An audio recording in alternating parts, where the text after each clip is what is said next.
आप सभी का मेरे YouTube चैनल पर हार्दिक स्वागत है। आज की इस वीडियो में मैं बात करने वाली हूँ होली के बारे में। साल 2022 में होली का त्योहार कब रहेगा, होलिका दहन किस दिन मनाया जाएगा और होलिका दहन का सबसे शुभ मुहूर्त कौन सा रहेगा। इन सब के अलावा मैं आपको बताऊंगी होलिका दहन किस मुहूर्त में नहीं करना चाहिए।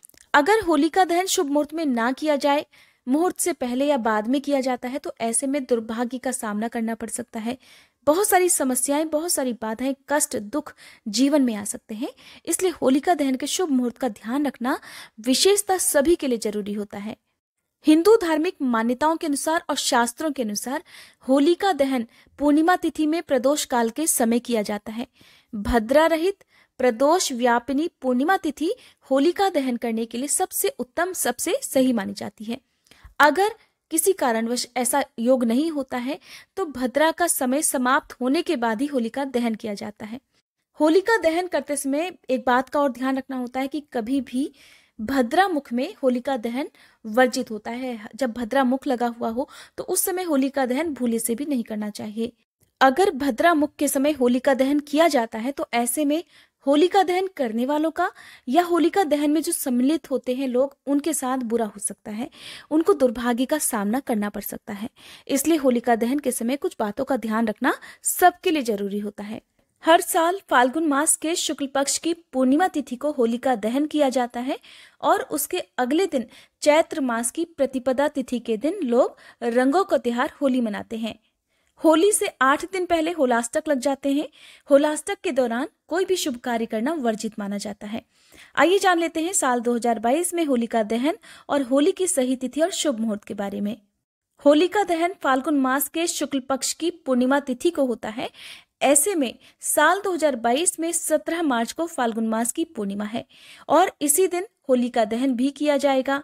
17 मार्च 2022 को पूर्णिमा तिथि प्रारंभ होगी दोपहर 1:29 से, जिसकी समाप्ति होगी 18 मार्च की दोपहर 12:47 पर। और हिंदी पंचांग के अनुसार होलिका दहन का जो शुभ मुहूर्त रहेगा वो 17 मार्च को रात में 9:20 से देर रात 10:31 तक रहेगा। यानी कि इस बार होलिका दहन के लिए लगभग 1 घंटा 10 मिनट का समय मिलने वाला है। होलिका दहन करते समय आपको किन किन चीजों की आवश्यकता पड़ेगी जान लेते हैं।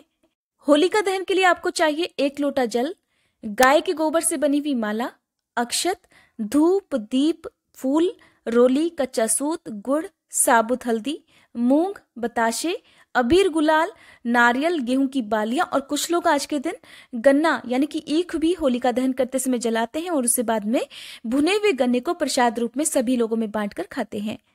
होलिका दहन करने के लिए शाम को शुभ मुहूर्त से पहले एक बार स्नान करके साफ स्वच्छ वस्त्र धारण करने चाहिए। फिर सभी पूजन सामग्री को एक थाली में रखना चाहिए और फिर जहां पर भी, जिस भी चौराहे पर होलिका दहन के लिए लकड़ियां इकट्ठी रखी गई हो या होलिका दहन की तैयारी की गई हो, वहां जाकर आपको उत्तर या फिर पूर्व दिशा की तरफ मुंह करके बैठना चाहिए। सबसे पहले पूजा की थाली पर और खुद पर गंगा जल छिड़कना चाहिए और फिर ओम पुंडरीकाक्षः पुनातु इस मंत्र का 3 बार जाप करना चाहिए।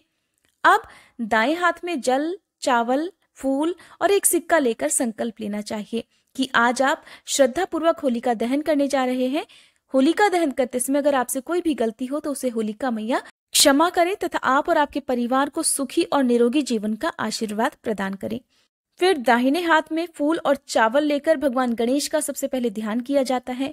फिर देवी अंबिका का ध्यान करें और ओम अंबिकाय नमः पंचो पंचारात्रे गंधाक्षत पुष्पाणि समर्प्यामि इस मंत्र का जाप करें। इस मंत्र का जाप करते हुए फूल पर रोली और अक्षत लगाकर देवी अंबिका को अर्पित करें। फिर भगवान नरसिंह का ध्यान करें। फिर एक फूल पर रोली और चावल लगाकर नरसिंह भगवान को अर्पित करें। फिर भक्त प्रहलाद का ध्यान करें। फिर से एक फूल पर रोली और चावल लगाकर भक्त प्रहलाद को अर्पित करें।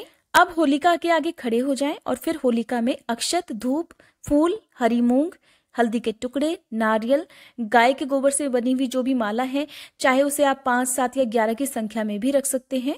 अबीर, गुलाल अर्पित करें। बहुत से लोग होलिका दहन के समय गुजिया भी अर्पित करते हैं या कोई भी फल या मिठाई भी अर्पित करते हैं। तो आपके यहाँ जैसी भी परंपरा है आप उसका पालन करते हुए होलिका दहन में ये सभी सामग्री अर्पित कर सकते हैं। होलिका दहन करते समय लौंग का एक जोड़ा और बताशा जरूर चढ़ाना चाहिए। ऐसा करने से यदि कोई भी स्वास्थ्य संबंधी परेशानी है तो वो होलिका मैया की कृपा से दूर हो जाती है। अब होलिका की परिक्रमा करते हुए चारों ओर कच्चा सूत लपेटते हुए 7 परिक्रमा आपको करनी होती है। मन ही मन नरसिंह भगवान का या विष्णु भगवान का या प्रहलाद भगवान का आपको ध्यान करना चाहिए। अब होलिका के ढेर के सामने जो आपके पास लोटे में जल है, उस जल को पूरा अर्पित कर देना चाहिए। ये सारी विधि होलिका दहन से पहले की है। इसके बाद जब होलिका में आग लग जाती है तब भी आपको 7 बार होलिका की परिक्रमा करनी चाहिए। जिन लोगों के यहाँ जलती हुई होलिका में गन्ना या गेहूं की बाली डाले जाते हैं, उन्हें जब होलिका में आग लगा दी जाती है यानी कि होलिका दहन प्रारंभ हो जाता है, तब जलती हुई अग्नि में गेहूं की बाली या जो गन्ना है वो डालना चाहिए। इसके बाद जब होलिका की अग्नि शांत हो जाती है तो भुने हुए गन्ने को आप प्रसाद रूप में बांटकर खा सकते हैं। आइए अब जानते हैं कि किस समय में कभी भी होलिका दहन नहीं किया जाता है और किस समय में करना शुभ माना जाता है। देखिए, होलिका दहन के लिए भद्रा का सबसे ज्यादा ध्यान रखा जाता है। भद्रा रहित समय में होलिका दहन करना शुभ माना जाता है, यानी कि अगर भद्रा काल है तो उस समय होलिका दहन नहीं किया जाता है। शास्त्रों के अनुसार प्रदोष व्यापिनी फाल्गुन पूर्णिमा के दिन निशा मुख में होलिका दहन करना सबसे शुभ फल देने वाला माना जाता है। इसके अलावा चतुर्दशी तिथि में या प्रतिपदा या फिर सूर्यास्त से पहले होलिका दहन कभी भी नहीं करना चाहिए। होलिका पूजन के बाद होलिका दहन के समय एक दूसरे को अबीर गुलाल का तिलक भी लगाना चाहिए और फिर अगले दिन सभी नाराजगी भुलाकर खूबसूरत रंगों का त्योहार होली बड़े प्रेम से और खुशी के साथ मनाना चाहिए। ये थी आज की वीडियो। उम्मीद करती हूँ जानकारी आपको पसंद आई होगी। अगर आप जानना चाहते हैं फाल्गुन पूर्णिमा के बारे में और सुनना चाहते हैं फाल्गुन पूर्णिमा की कथा, तो इसी चैनल पर आगे आने वाली वीडियो को जरूर देखिएगा।